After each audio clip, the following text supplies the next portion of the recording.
2 does not. Everything is command line.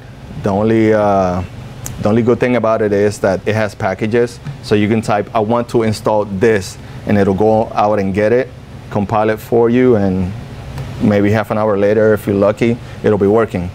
Slackware, a little bit different. Slackware, you have to go get packages individually, compile them, hopefully you get all the dependencies and you'll make it work. At the bottom of the Debian column, you see Backtrack. That is a penetration testing distribution. It has all the hacker tools already installed. So all you gotta do is pop it into a machine, even if it's a virtual machine, it'll work also. And voila, you have all kinds of pen testing tools.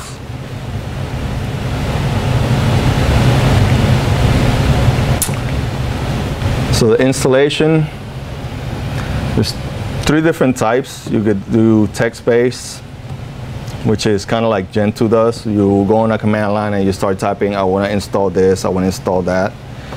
Ncurses is a text-based menu, which is kind of the way we installed everything back in the 80s and 90s. Now, the new millennium, we have a nice, pretty good way to install things. Again, there's still some distros out there that still use the text-based because it's very effective, especially if you don't have a nice graphics card or you don't have the drivers for the graphics card. At least the text-based or the text-based menu will work fine. The ease or the pain of installation is based on the distro, which is what I was talking about on the previous slide. If you have to go and get every single package yourself, it'll be painful because a lot of the packages that you install, a lot of the software that you install, they have dependencies that depend on libraries. And a lot of the times they don't come bundled in. They don't come with the application that you're trying to install. So that could be a nightmare if not done properly. It is architecture based. So what this talks about is you have 32-bit distributions, you also have 64-bit distributions. If you install a 64-bit distribution, obviously your system has to support it. But if you're running a 64-bit distribution, you can install 32-bit packages. You can't do it the other way around. If you install 32-bit OS, you cannot install 64-bit OS applications. And now we're going to do a quick demo of the install. Should go fairly quick.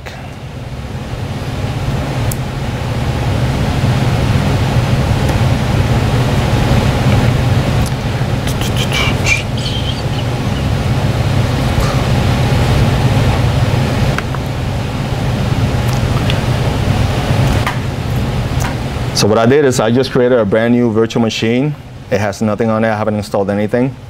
And the virtual machine, I have it pointed to one of the ISOs or the image files for the Ubuntu distribution.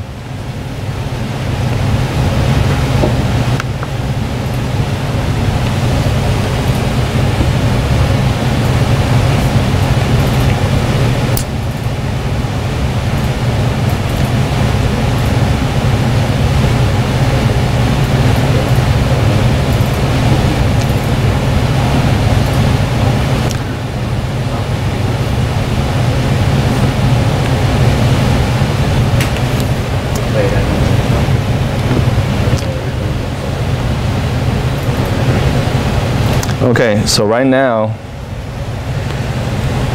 the CD or the DVD booted, and I get this nice pretty GUI asking me if I just want to try it out or if I want to go ahead and install it from this point on. This is a live distribution. By live, it means that you can install it on a disk, it'll run as if it was installed on the hard drive. And when you're done with it, you can pop the disk out and you didn't change a single thing. It also, while running on live mode, it'll give you an option to install it if you so choose to. So let's go ahead on let's go with the live mode.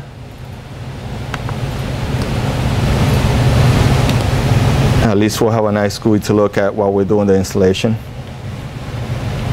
Yeah, go ahead. On our disks, I can't find where the Linux operating system is. When you open up the VM folder, there's nothing inside of it.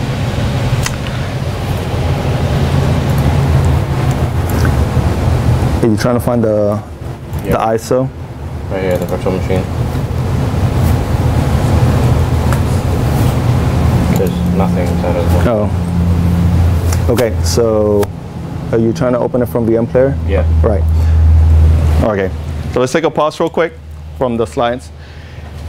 On the folder, on the files that I gave you guys, inside the virtual machine folders, the virtual machines are zipped. Oh. So you have to go on Windows Explorer, find the zip, and then extract it out. And then you're going to have a folder that contains the image.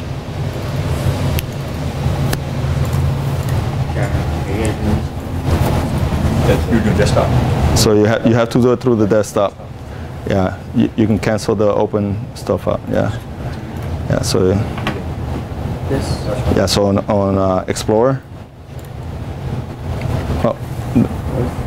Oh, yeah. Okay.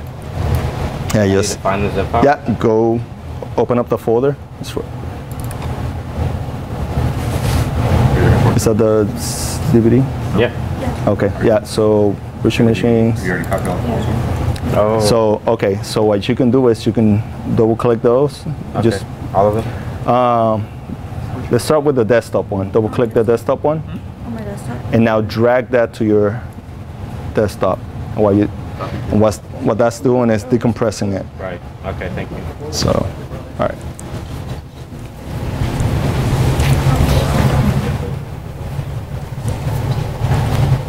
Okay, 7 good job. And you got the image. I'm good. You good? Okay. Thank you. Thank you.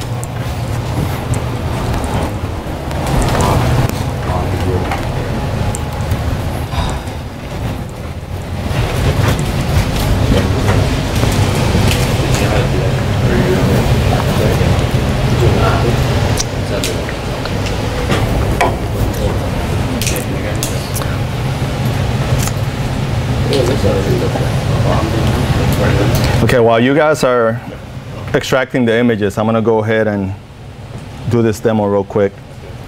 Sorry, Joey, just to clarify, you want us to extract and install? Or? No. The images is gonna be basically, let me switch here. It's gonna be this virtual machine, if it comes up. There we go. It's already installed, and it's for you guys to practice. What's the password? Password. Password. The password is password. What's on second? Correct. So the password is password. Obviously, that is the most insecure password you can think of. But for the purpose of this training, I wanted to give you guys something that was easy to remember. Okay? Don't ever use that in any system at all. Ever. It will take longer to display the cracked password on the monitor than what it would to crack the password.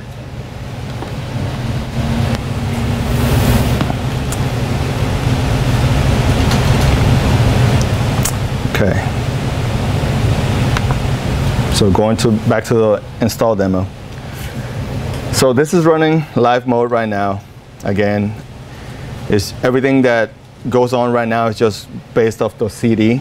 So I'm not changing anything on the actual hard drive. Now, I'm gonna go ahead and click on the installation. It's very simple, very straightforward for the most part.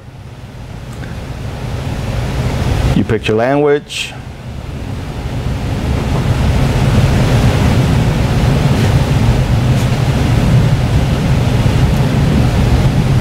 You pick your zone, your time zone.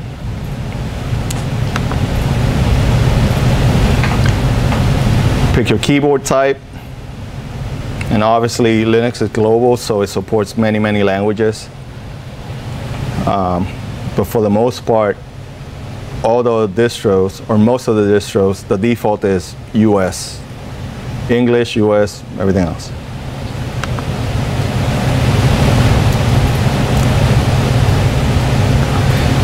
So this is the easy or tricky part, depending on what you're trying to do. Linux is smart enough to recognize if you have another operating system on it. In this case, we don't have anything because it's just a brand new virtual machine. But if, say, you were trying to install this on your laptop and you already had Windows on it, it'll recognize it and it'll give you an option to either shrink your Windows partition so you can make room to install Linux. It'll give you an option to delete Windows and start fresh and remove that virus. Or it'll give you an option to do it manually, so you can play around and resize manually the partitions and make it exactly whatever you want. So in this case, we don't have anything, brand new image, so we're just going to use the entire disk.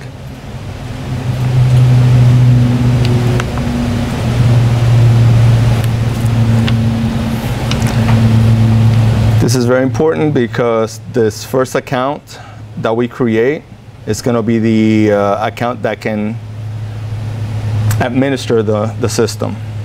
So I'm going to go with Joe.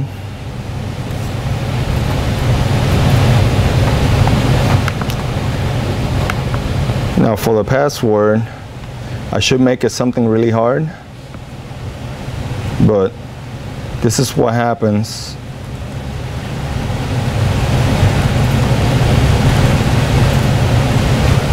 when you use a weak password. I just typed the word password.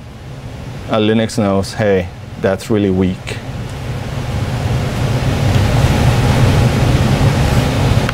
Now, the more random characters I use, actually, that's not gonna work because I gotta match it.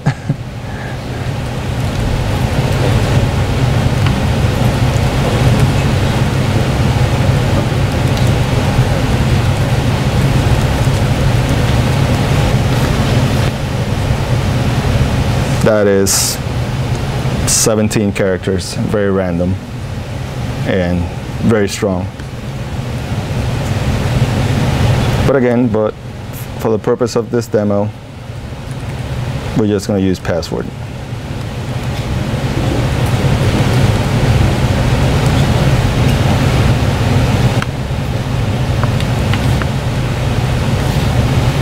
Okay. And then the name of the computer, just using demo.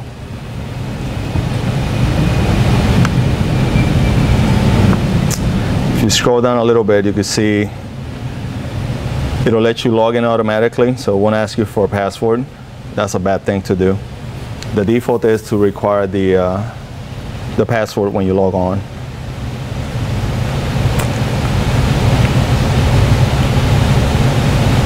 You can also choose to encrypt and decrypt your home folder. We can talk about that a little bit later.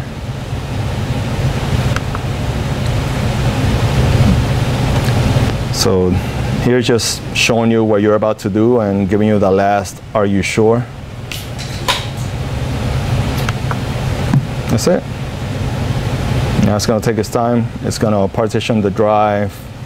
Once it does that, it's going to start copying all the system files in the appropriate places. Oh, wait a minute. I'd always heard that Linux was so hard to use.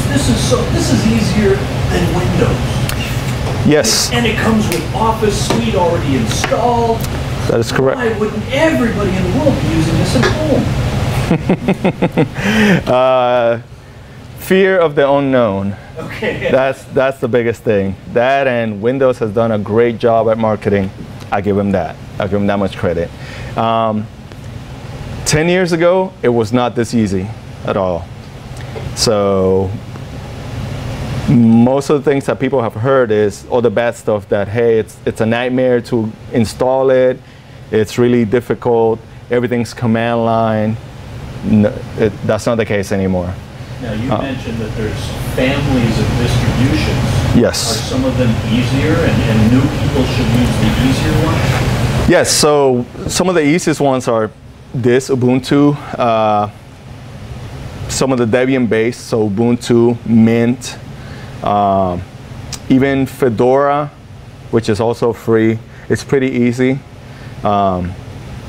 It's mainly the setup, because eventually at the end of the day, what you're going to get on your distro, if you want a full functional desktop, everybody's going to have pretty much the same apps. Some are going to be more specialized than others. There are distributions that are geared more for media creation, like DJs or photography or things like that.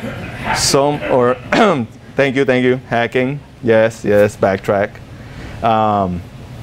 There are other ones that are for education. They have a lot of applications that are geared for education. The main ones is just a basic desktop that lets you log on, go to Facebook, play with your pictures, play some music. And that's about it. It's very basic. The cool thing is that every single thing is free. And you don't have to go to a store and try to get something. All you have to do is type, I want this, enter. And it'll go get it, download it, install it, and there it is. And it's ready to use. Yeah, cool. So can it support as much programs as Windows?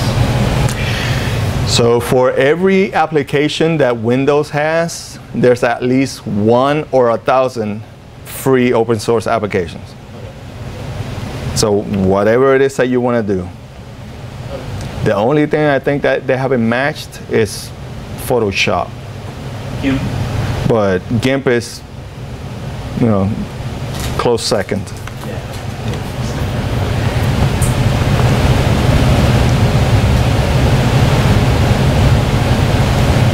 But other than that, I mean, give you a perfect example.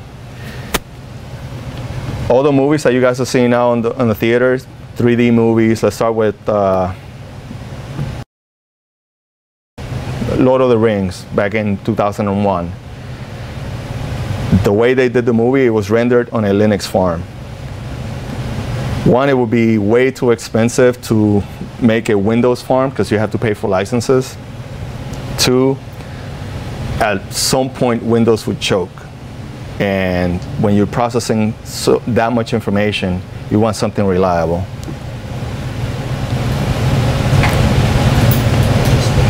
Yes? Why couldn't they use Mac OS? I'm sorry? Why couldn't they use Mac OS? So, again, licensing, Mac it's not free. It's pretty expensive compared to a free distribution. And anything that's not free is expensive. So even if, what's now? Leopard, lion, mountain lion, right?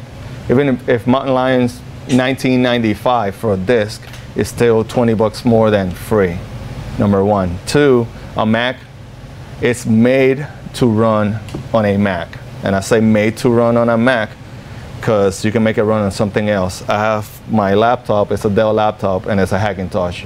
I can show you guys later what it looks like on a Dell. Three, the cost of building a Mac-based server farm, it's crazy. We're talking about 5 to 6 times the cost that would have been on a PC, and that's just hardware. And the most important one is that over 90% of all the supercomputers they run Linux because it's effective, it's efficient, handles resources well, memory well. It's really fast. So when you're trying to make a farm to mine through data quick, so you can make money off that data that you're processing, you want to do it as fast as possible and as efficient as possible. Anybody else?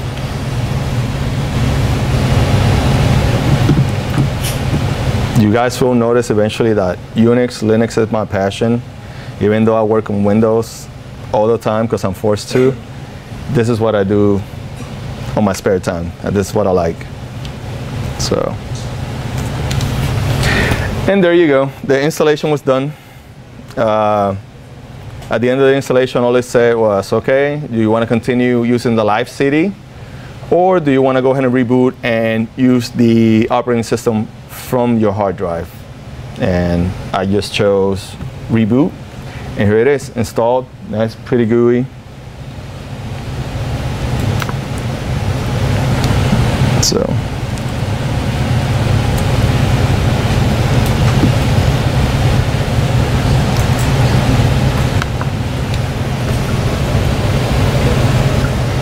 And there it is. We have a full functional desktop right now.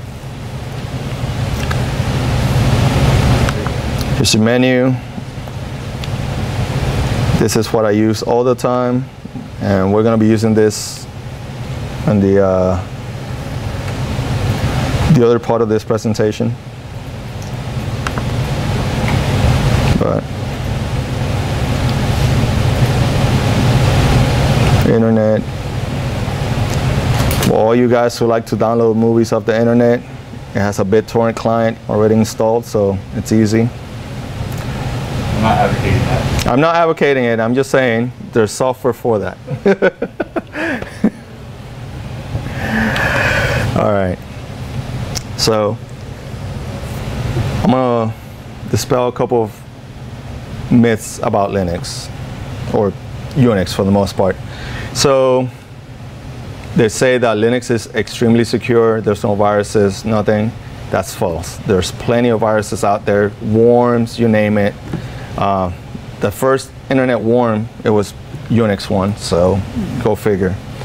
Now, it's a little bit harder to get things going in Linux. That's why people say that it's more secure. You have to allow something to happen. You have to will it. You have to give it permission. So just because you download a file, it won't automatically run. It won't automatically, I don't want to use the word infect, but you understand what I'm getting at. Mac OS, same thing. It's Unix, you know, on the background. So they kind of sandbox the application? No, that is something different. This is what I'm talking about is just regular permissions. You only have a certain level of permissions to be able to do things. If you want to do something that would impact the system in a way, you need to become root, which we're going to talk about him here in a minute. Root is basically the administrator account, and I'm kind of jumping ahead a slide, but that's good. I think you're trying to say like Linux runs with least privilege, right? Yes. So least amount of privileges to do what you need to do. Not always with admin. Like Windows used to always run like you log in. A lot of times now administrator, Windows 7, the automatic administrator. You still got to do the user account control, I think. Right. So big difference in Windows and Linux. In Windows, you get if you need to do something that needs administrator privileges, it comes up with a window and it says click here and you can go and do it, right? In Linux or in a Mac, when you need to do the same thing, it'll come up with something that you have to put in your password. So if I take control remotely, if I take control of your computer and you are the person that can administer the system, in Windows, I can run something. When I get that pop-up, I can just click, yes, go ahead, allow me, and it happens. In Linux or Unix, I need to know your password to be able to do the same thing.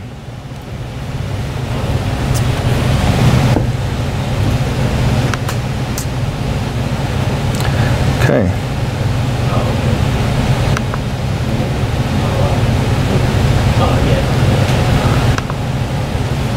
So, go ahead.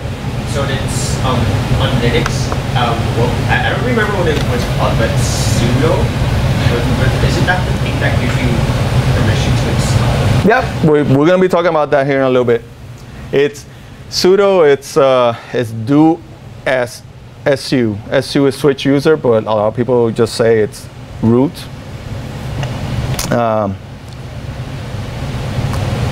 it's kind of like not impersonating another user, but just taking the other user's privileges for a brief moment so you could do something that requires elevation. But we're going to talk about that here in a little bit. Okay, so the 101, again, root is the power user, the administrator. I guess that will be the equivalent in Windows. Root's also a group, which if you come from the Windows background, when you look at processes, you'll see system. That's what it will be the equivalent of. And you guys can see here how much I like Windows. So user access is defined in two files normally, etc password and the etc shadow file. We're going to talk about that in detail on the next presentation. And when I say usually or normally in two files, some operating systems, they use those two files as a shell, but actually contain the information somewhere else. It's for security purposes. So most people know etc password, etc shadow contains the user accounts and the actual excuse me, hash of the password. They'll go after those. If they have another file that actually contains the real information and you go after that, then your system's going to be less vulnerable. Log files can be found under var log. We're going to go over the file system here in a little bit. VI, Nano, or Emacs, take your pick and learn it well. And I say no flame wars. If you go on the internet and type VI versus Emacs, you're going to see thousands of pages of people ranting which one's better and why. I will say this, VI is installed in pretty much in every single Unix and Linux distro out there. It's been kind of the default for years. The newer ones that actually come out with Emacs is just that the person who started that distribution or that flavor was more of a fan of Emacs than VI. But they're all text editors. They all have their ups and downs. And then Google is your friend. Always read the manual before asking. If you guys got a question about Linux, whatever the question is, however it comes in your head, type it in Google and you will find the answer. There are 7 billion people on the planet. A lot of people use Linux. We're not the smartest one out there. And somebody probably had the same issue that you had. So go for it.